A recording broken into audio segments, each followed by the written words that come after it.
While browsing this recent feature on YouTube that allows me and my fellow creators to see posts from our communities, I came across one post that asked the question of who would win in a battle royale between four different fictional universes, if those universes had all their characters fight each other at once. Those verses being Outlast, Five Nights at Freddy's, Silent Hill, and a mainstay on my channel, Resident Evil. With all these pieces of fiction being tied together thematically due to all being within the horror genre.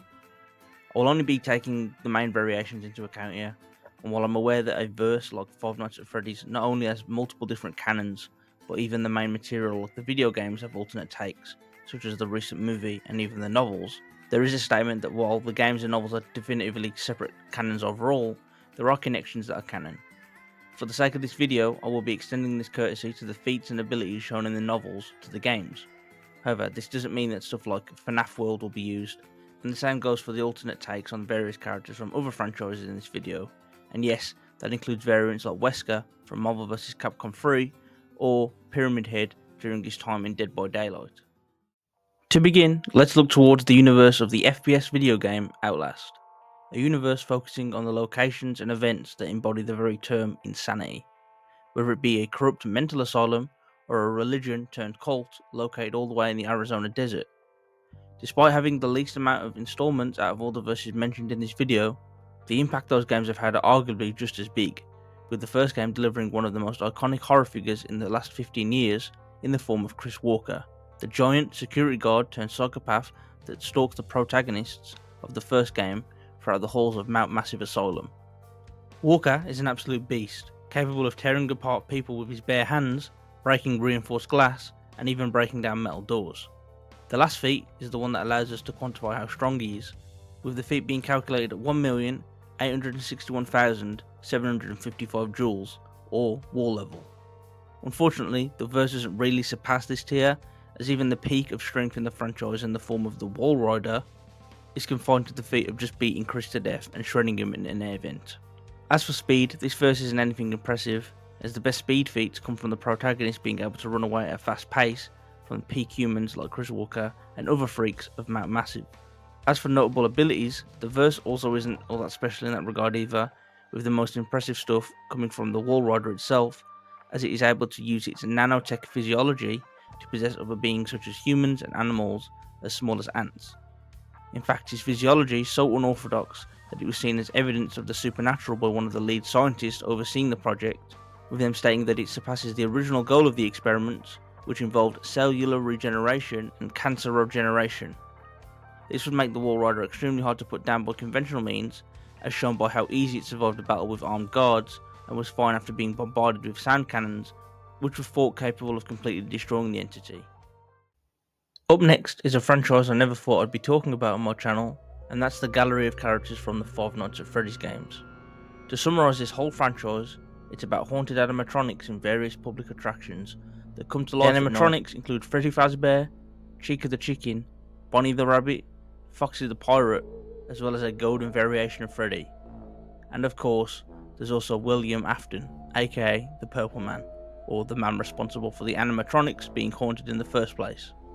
When looking at the strength of the verse, we can jump straight to the various animatronics that take up the bulk of the verse. These robots vary in strength, but they are all capable of crushing skulls and breaking down doors. As mentioned earlier, breaking down a steel door is a wall level feat, which is very consistent across the verse, with the kinetic energy produced by Agony being said to be stronger than a blast from a shotgun, or how a version of Freddy was able to bust through a stone wall with ease. So with that, we have a solid amount of wall level feats. However, when Afton became the Agony, he performed the feat of busting a hole through a stone wall. This feat was calculated to come out at 4,959,470,437 joules, or building level. So this gives us a solid range of feats, but with Afton at his peak being well above the majority of the relevant characters. On the speed side of things, we can comfortably scale every relevant character to the feat of William Afton, who is said to be able to move at the speed of a race car. The average F1 race car drives around the track at a speed of 200 miles an hour, which would translate to the tier of subsonic. This is consistent with a few more feats, such as Circus Baby moving at a speed faster than the human eye can see, and Agony also moving at a similar speed. When I was looking into the abilities of the verse, I was very surprised to discover that every animatronic in the FNAF franchise is powered by two forms of energy, known as remnant and agony. The former is the core reason as to how the animatronics became haunted in the first place, as it's effectively the lifeline energy for the characters in the verse, and with enough of it, they can function without essential organs or even bones. On our next stop, we're visiting the verse of Silent Hill, a verse where people with troubled pasts enter a town covered in fog, where they are then forced to face physical embodiments of their past trauma in the form of disturbing monsters and demons. One such figure, and likely the most iconic character to come out from the franchise, is Pyramid Head. The embodiment of the guilt possessed by James Sunderland, Pyramid Head relentlessly stalks and tries to execute the protagonist. And during the events of Silent Hill, the arcade, Pyramid Head is seen being able to break down metal doors and cutting humans in half. As mentioned earlier, breaking down a door like that would yield 1,861,755 joules and put Pyramid Head in that wall level pretty comfortably. While the human characters may get overpowered in a direct physical fight with the monsters at that level, Pyramid Head can still be hurt with weapons, like when he was constantly stopped during the arcade game. However, it doesn't just stop there, as the two strongest beings in the franchise, God and Samael, stand head and shoulders above the rest. God is a being worshipped as the sun goddess by the inverse religious group known as the Order. One of the law points of the deity is that she was responsible for establishing how the Earth and Moon orbit around the Sun, which would yield 258 octillion joules, aka moon level. All that, and we're still not done yet, as the pinnacle of the verse, aka Samael, is a divine being that is capable of reshaping entire worlds, all with the final goal of being able to burn down the universe and being in a position where it could manipulate the space-time of the universe as a whole. At its strongest, this would put Samael at Universal Plus, making it by far the strongest being in this verse and likely in this video. When it comes to speed, Silent Hill is surprisingly fast, as we see that in Silent Hill 2, James Sunderland was able to dodge a bullet from a gun. The gun looks to be a Colt single-action army revolver, thus making the muzzle velocity anywhere from 230 meters per second to 530 meters per second, or transonic to supersonic. However, in the grand scheme of the verse, this may be specific to James and the antagonists of Silent Hill 2 he finds himself against. And I say this because the creatures that manifest in the games are created from personal emotions and trauma, and the protagonists don't really share any crossovers to take scaling from, so the majority of the verse is unfortunately more likely going to be around the average human tier when it comes to speed. Now, when talking about the abilities of those in the Silent Hill universe, it is by far the most supernatural in this video, with the town itself seemingly being sentient as it is able to manipulate space and time as if it's the norm here too.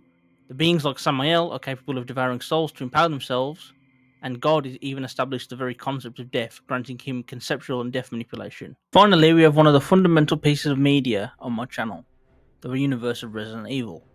A verse where viruses run amok, terrorizing members of society to no end, all while the heroes of the universe try and save as many lives as they can. The viruses that overshadow the attempts of heroism in the verse have created dozens and dozens of mutants in the RE verse, with one of the most craziest examples being the Malakoda BOW from Resident Evil Revelations, which was able to merge with a whale, and the resulting kinetic energy that would be produced by said BOW would be 45.8 tons of TNT or city block level.